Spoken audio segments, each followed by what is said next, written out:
Hay una iglesia preciosa que la Biblia describe así, como cuerpo y familia de Cristo, allí donde yo me convertí.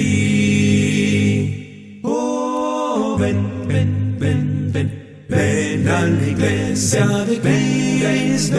Oh, ven donde seas feliz, otro sitio nunca encontrarás. Dios nos bendiga, hermanos. La paz de Jesucristo sea con cada uno de nosotros. Le damos gracias al Señor porque nos da la oportunidad de continuar con este tema muy importante en la iglesia, porque es un tema meramente doctrinal, un tema que la iglesia debe dominar porque es un tema que causa mucha polémica, mucha división y mucha confusión. Es un tema que la iglesia debe dominar porque tenemos que estar seguros qué es lo que dice la palabra de Dios, como es el tema de los dones espirituales. Mencionábamos que hay diversidad de dones del Espíritu Santo, diversidad de dones milagrosos, que como lo menciona el apóstol Pablo en la primera carta a los Corintios en el capítulo 12. Entre ellos nosotros vamos a destacar, hemos estado destacando 3 dones espirituales, que son el don de lengua, el don de sanidad y la expulsión de demonios, que son de los 3 temas que más se reclaman tener en las iglesias carismáticas en estos tiempos.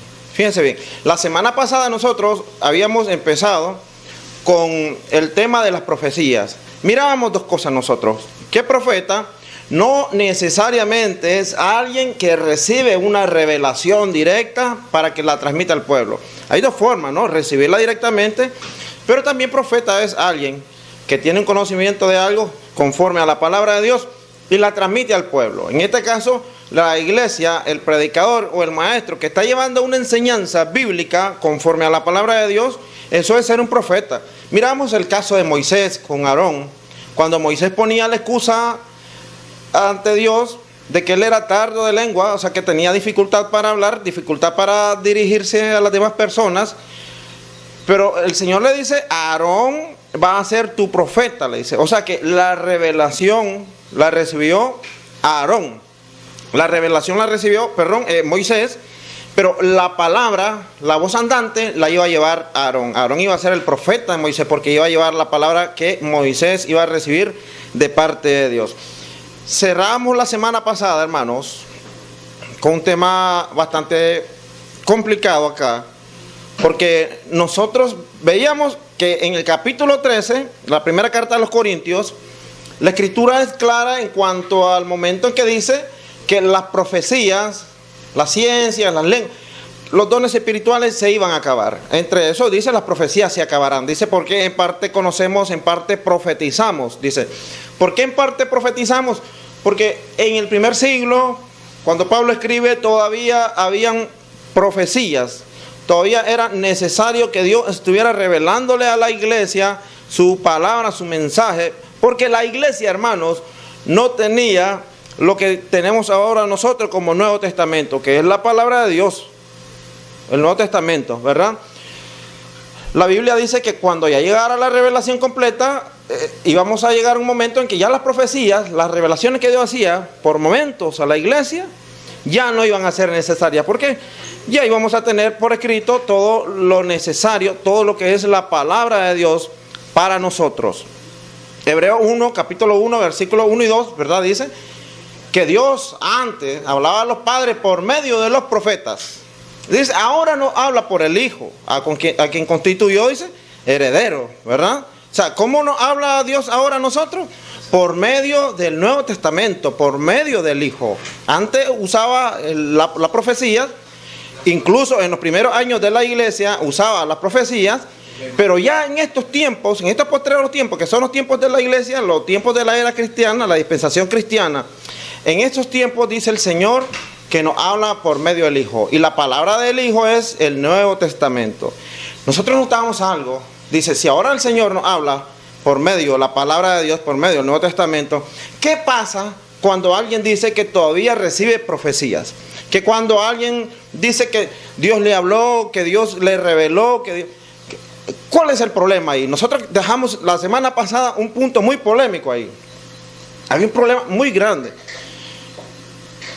Porque la gente, algunas personas en algunas iglesias carismáticas, el Señor me reveló, es que el Señor me dijo esto, es que el Señor me dijo aquello, el Señor me habló, dicen. A ver, hermano, la Biblia es clara. Cualquier palabra de hombre que esté fuera de contexto con lo que dice la Escritura, simplemente se queda así como palabra de hombre. Porque la Biblia dice, antes Dios hablaba a los padres por medio de los profetas. Hebreo capítulo 1, versículos 1 y 2. Ahora, dice, o sea, a diferencia de antes, ahora Dios se dirige a nosotros por medio del Hijo. Nos ha hablado por el medio del Hijo, dice. Entonces el Hijo nos habla, ¿cómo dice? Por medio de las Sagradas Escrituras. Las cosas que Dios quiere para su iglesia, nosotros las encontramos en la Escritura. Entonces volvemos a lo mismo. ¿Qué pasa si alguien me dice a mí ahora que está recibiendo revelaciones de Dios? O sea, es que el Señor me dijo, es que el Señor le está diciendo a la iglesia. No, hermano, fíjense bien, nosotros caeremos en un gran error ahí, tenemos que tener muchísimo cuidado con eso. Y nosotros nos vamos al Evangelio de Juan, capítulo 16. Evangelio de Juan, capítulo 16, y vamos a leer desde el versículo 12 en adelante. Fíjense bien, cuando Jesús estaba en la preparación de sus discípulos, estaba preparándolos para el ministerio, a aquellos discípulos que estaban entre creer y entre la incredulidad, que sí, que no, que estaban titubeantes, ¿verdad? El Señor, pues era normal, y el Señor los estaba preparando en el ministerio y para el ministerio que iban a llevar para la iglesia, como es el apostolado. En el versículo 12 dice la palabra de Dios: aún tengo muchas cosas que deciros, dice el Señor. Hay muchas cosas que yo les tengo que enseñar, dice el Señor todavía. Pero ahora no la podéis sobrellevar. ¿Por qué? Dice. Porque ellos eran muy incrédulos todavía hasta ese momento.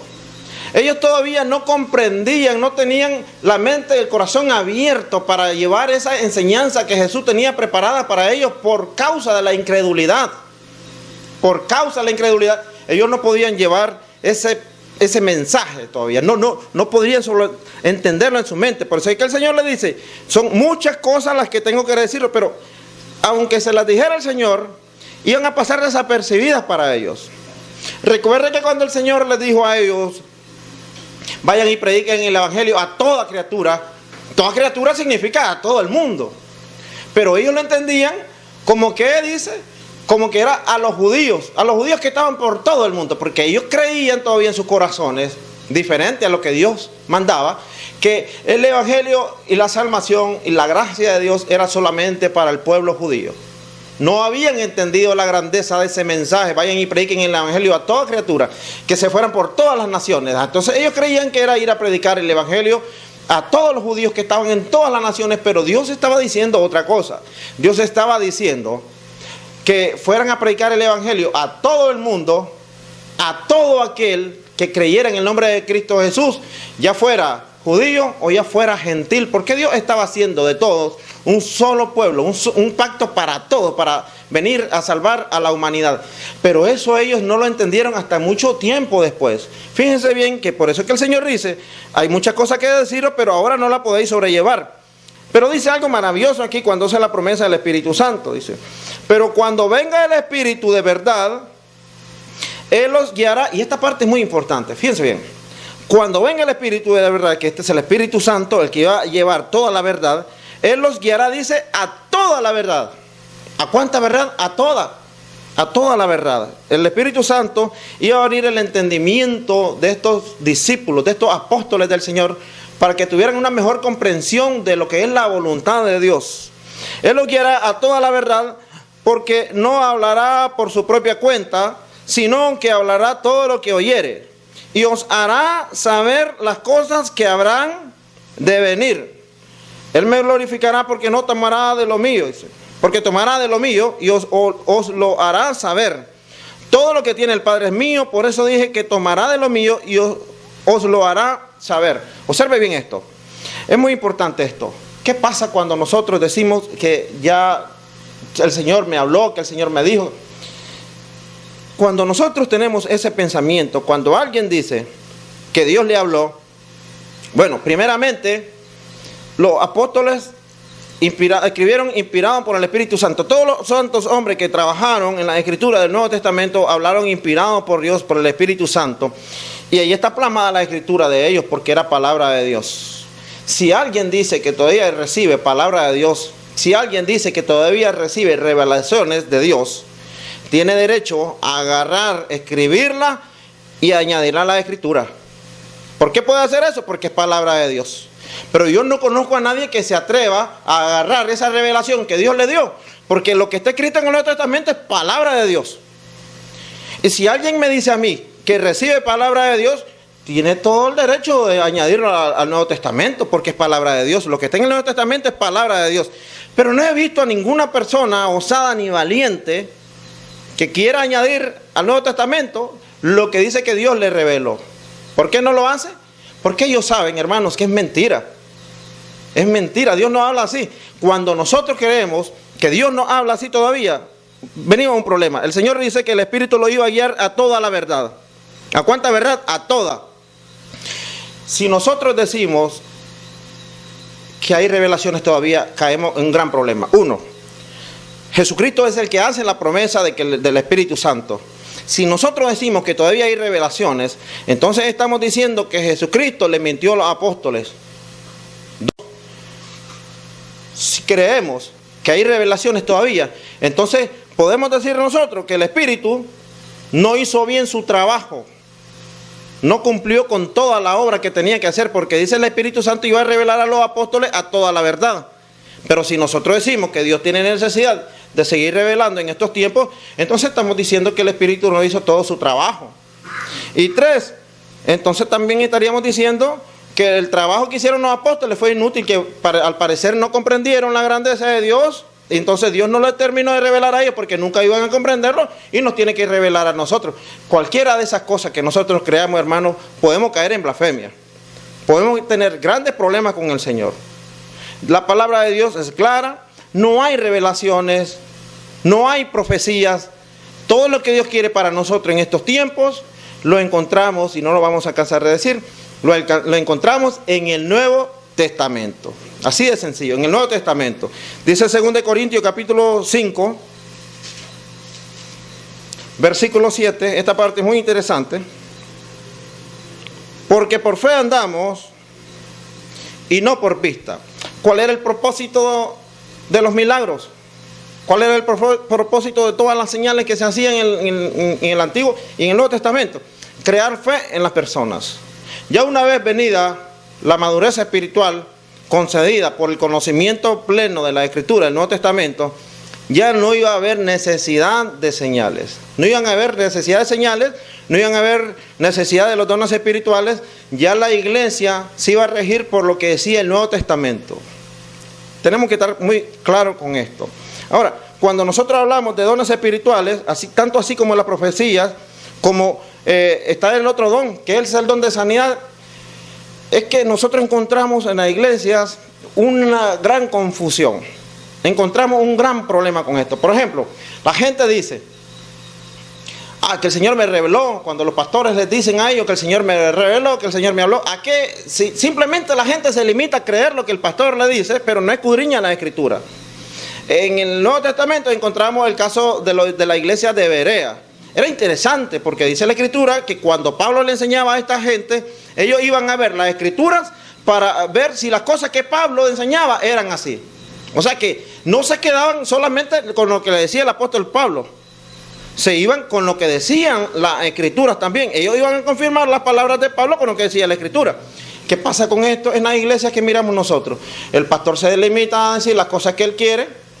Los predicadores dicen las cosas que ellos quieren, enseñan lo que quieren, y la gente se queda muy tranquila, simplemente deciden creer y punto, sin poner en tela de duda lo que están escuchando, porque simple y sencillamente no comparan lo que se dice en un púlpito, lo que dicen en la iglesia carismática, con lo que dice el Nuevo Testamento. Tenemos que tener mucho cuidado con esto. Aquí vamos a entrar a otro punto.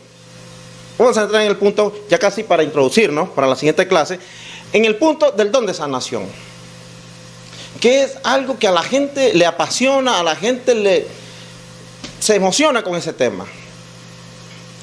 ¿Cuántas veces miramos nosotros campañas de sanaciones, campañas evangelísticas en la televisión, y salen esas cosas, que vengan los enfermos, que vengan en lo esto, pero la gente no juzga por lo que mira, Simplemente cree y ya está con eso.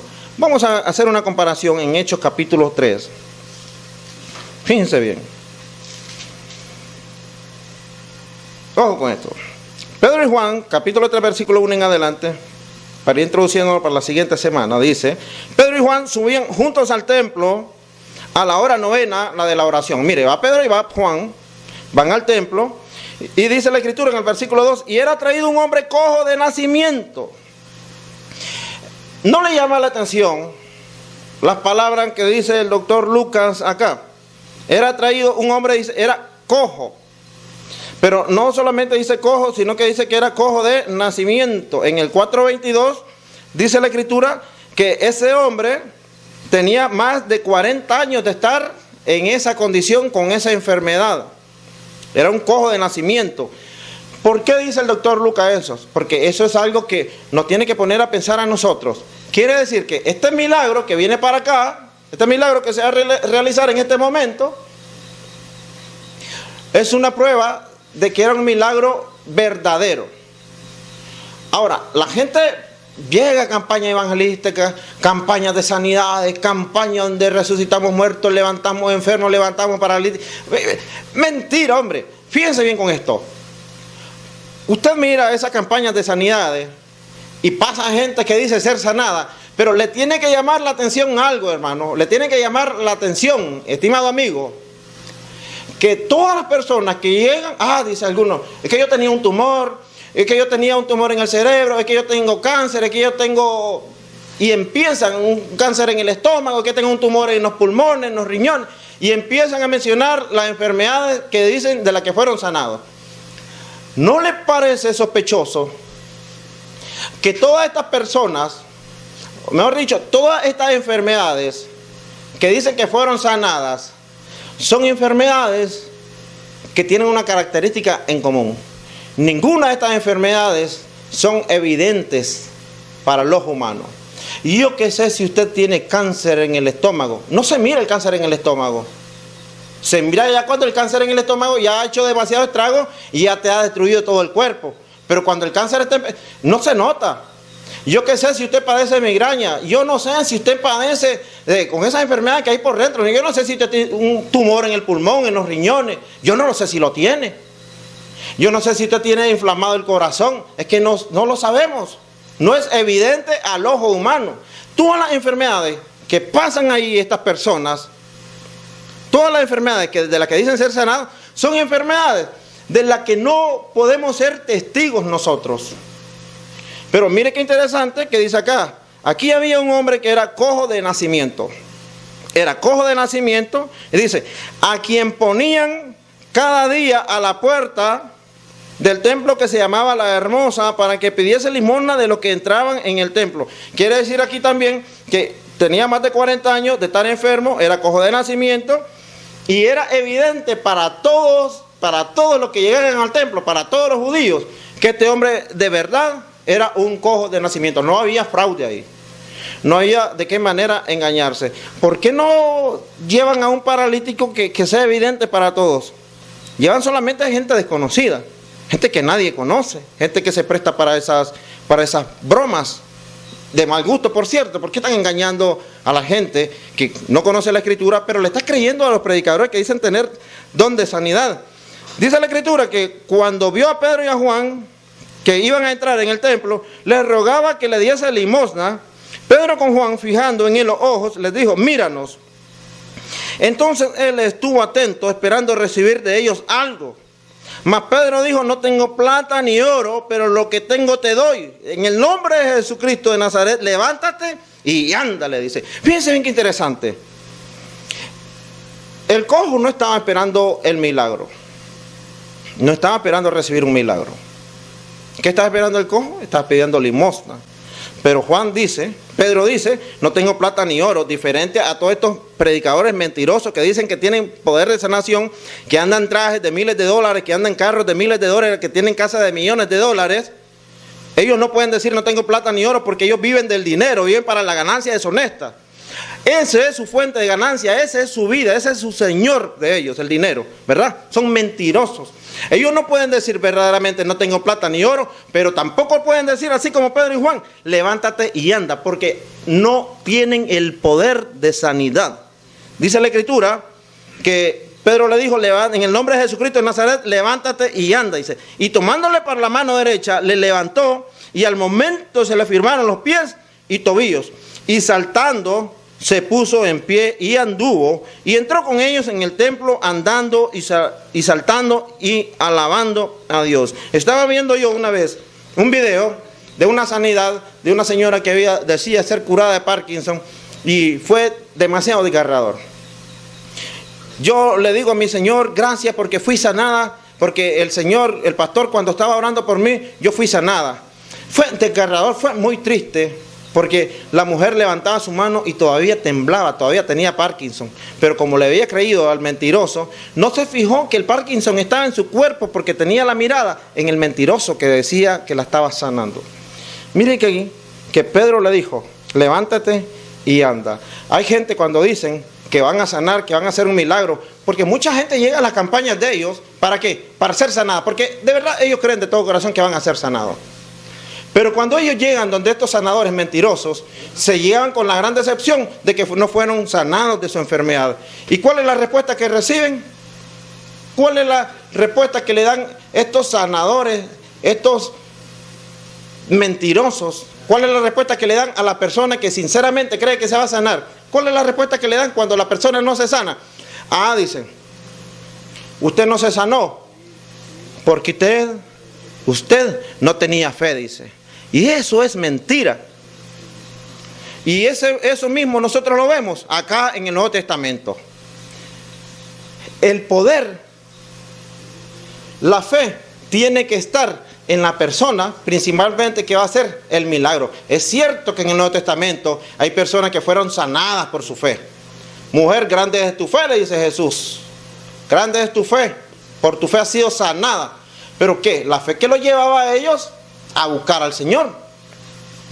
Pero el poder, hermanos, tiene que estar en el que iba a hacer el milagro. El caso del cojo.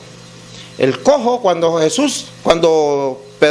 Pedro extiende la mano y Pedro le dice, levántate y anda, él se quedó mirando todavía. ¿Por qué? Porque él no estaba esperando recibir un milagro. Él no creía que iba a recibir un milagro. Él estaba esperando, ¿qué cosa? Una limosna. Él no creía que Pedro tenía poder para levantarlo. No estaba preparado para recibirlo. Por lo tanto, este hombre no tenía fe. ¿Dónde tenía que estar la fe? En Pedro. Porque Pedro es el que iba a hacer el milagro.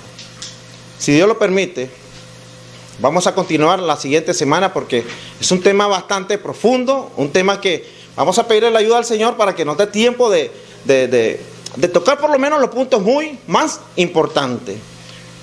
Los mentirosos te dicen, cuando usted no se sana, es porque usted no tenía fe. Pero vamos a saber la siguiente semana, ¿dónde que tiene que estar la fe? Porque oiga esto, hermano, muchas personas no podían tener fe. Los endemoniados no podían tener fe y fueron sanados por el poder del Señor.